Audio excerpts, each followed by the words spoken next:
Hitz Radio. Real music. Live. Just close to you every time that we Real music. Live. Keep listening. So if we jump right into the deep end then, your current single, You and Me. Now, I remember seeing the video of it a good couple of years ago, or maybe a year or so ago, the old video. When did you write it? What is your oldest song, I'm right in saying, yeah? Yeah, it's definitely one of the oldest songs, but I think it was only, we released it first sort of last November, and we re-released it in July, so it wasn't 2 years, so about 8 to 7 months. Yeah. Okay, so what was it written about? Was it written about a girlfriend or what? Is it the usual kind of? I didn't write it. No. Neither did he. It's the one song that a keyboard player wrote. I guess it'll have been about his girlfriend, probably. Yeah, it's that sort of feel to it. Yeah. So yeah, nothing that I can talk about. Okay. So you're playing Little Inverness last night, Glasgow tonight. You played here not so long ago as well in Glasgow in sort of your last sort of tour around the country. Do you feel it's been a gradual sort of uprise? You've kind of came from obviously touring as a band in Yorkshire, you've been signed to a sort of major label, and then you've sort of been hit into the media, especially last summer with all the major festival appearances and that. Has it been a gradual, or do you feel like you've just been kind of smack bam in the middle of it? It's been quite gradual. I mean, like I said, we were signed about getting on 2 years ago, and since then we've been just on tour the whole time.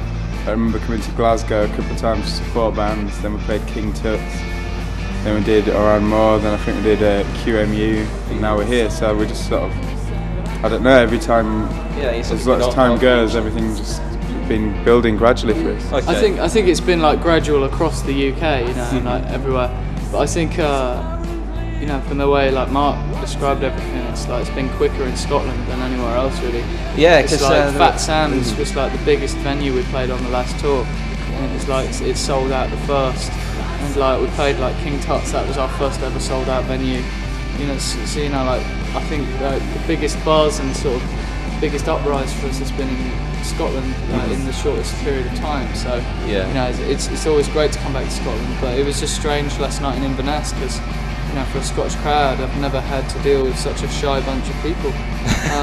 Shy? Yeah, they were really shy. Okay. But I'm sure that won't be the case tonight in Glasgow. Yeah, well, we've been talking to a few of your fans out there. Anyway, they've been queuing since 10 this morning. Really? Yeah, 10 in the morning. Must be blooming freezing. Yeah. You've got quite dedicated fans, haven't you, as a band? Obviously in your MySpace and different bits and pieces. Do you find that you get sort of same fans every time you go back to a certain place? Or Yeah. You definitely see the same people every time, but it's kind of nice to know that they're not just gonna like drop you, you know, after a year. It's just like sort of a fad band, and you know, it's the people like that that really matter to us, and you know that we wouldn't really, not many people would know about us without, you know. It's good that even the venues, you know, are getting bigger, like I said, but still you see the same people. The same sort of faces at the front.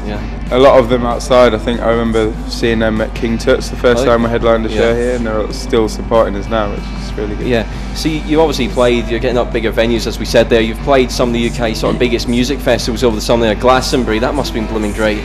Oh, I think it was Tea in the Park for me this summer. Really. Tea in the Park, yeah. It's probably one of my favourite moments. Yeah. As well as Glastonbury and stuff. But as soon as they were in Scotland, and you know, we're talking about Scotland, it's Tea in the Park was really, really good, and had a really good reception and welcome. I managed to catch a bit of Just for Tonight at Tea in the Park actually. Oh, I was sort of backstage, so I managed to go in, and you had the whole crowd sort of going in with Just for Tonight on the anthem. It's like an anthematic song. Do you feel like if everywhere you go, the sort of Just for Tonight, one, You and Me, and etc., the sort of anthems you're sort of blasting out? Yeah, I guess so, yeah, and I think it'll only get better really with all the new songs and stuff. It's all good. Yeah, obviously you're playing a hell lot of gigs now. Obviously this tour, the last tour, the festivals, as you just said. Do you still get nerves when you go on stage, or have they just kind of disappeared now, and is it excitement, or how do you deal with things before you go on stage?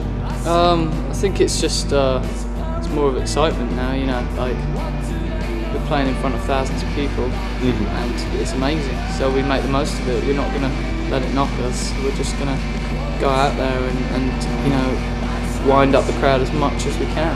Okay, excellent. So you've been touring, as we said. Where's the craziest sort of place for a crowd? So where's the place for the craziest sort of crowd you've played to yet? I think touring generally, it's normally been Dundee, Fats Amps, hasn't it? Yeah. Just like we even shot our video there. Like, I mean, there's a lot of cuts of the crowd, and it's just every single person in the room is like having a brilliant night, and it's really hard to go to a town. Yeah, so it's like further up north you get as well. Yeah, it's really hard to go to a place where like nobody cares what everybody else in the room thinks. It's like everybody's just like really free and just wants to have a good time together. And I think, you know, that's the way it should be at a show, and everybody here in Scotland sort of connects with that and understands that we just want to go nuts. Okay, yeah, so one night only, you've probably spoke this thousands of times, didn't you? Where did it all start? Is it right in saying you made the name because you only sort of had one gig to start with, or there was one night only? Well, how did it all start? How do you guys meet? Or Yeah, that was it. We just met at school and we got a gig just in a local sort of town hall place, and that, like, it was just going to be a one night thing, and that was the name, but just went from there really. Carried on doing that for a couple of years then, and I did some quite good recordings and started getting ourselves around a bit more, sort of touring a bit off our own backs, and then started touring properly. Now there's been a lot of tabloid sort of bollocks apparently around as well over a Beatles tribute band to start with. Is that tabloid bollocks basically, or is it? It is a bit. I think we mentioned it in like early interviews that when we first started out, we did a lot of covers, and like people asked what covers, and we said the Beatles, and then that got. We did two, didn't we? Yeah, we did I Feel Fine and Day Tripper. Amazing songs, yeah. So basically, who would you say your influences are then? When you kicked off, when you know, who's up there? Who would you like to sort of be the same size as maybe next year or whatever, seeing as you're already on the festival circuit? I don't know, so many people. I don't know, I just think, you know, we want to get our music out to as many people as possible, and keep on, you know, stepping up every year to bigger venues, I think. And but the main thing is, like, no matter how many records we sell, how many gigs we sell out, like, I think to us it's as long as we're still having fun, that's the main thing, because as soon as you stop having fun, then there's no point in being on the road or making music together anymore, because it's not like, you know, it's taking away the whole point of doing it.